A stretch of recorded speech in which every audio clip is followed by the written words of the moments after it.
Hi everyone, welcome back to this channel. In this video, I will show you how to get the pickaxe so you can mine crystal in Visit. First, just head to the crystal tab, and once you're there, just meet this NPC and talk to him. And after that, just accept the quest, and next NPC will ask you for to fish for Hank's diary. And keep it in mind, Hank's diary is a mythic level item, so it might take a few tries, and you can only get Hank's diary by fishing in this crystal tab. So stay in this area and then just keep fishing until you get it.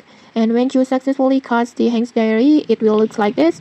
And now just return to the NPC and give the diary to him like this, and you will get the pickaxe. Now you can mine the crystals that can boost your chances of getting crystal mutations with. And your pickaxe will look like this. And okay, maybe that's it. If you found this helpful, don't forget to like, comment, and subscribe for more tutorials. Thanks for watching and see you.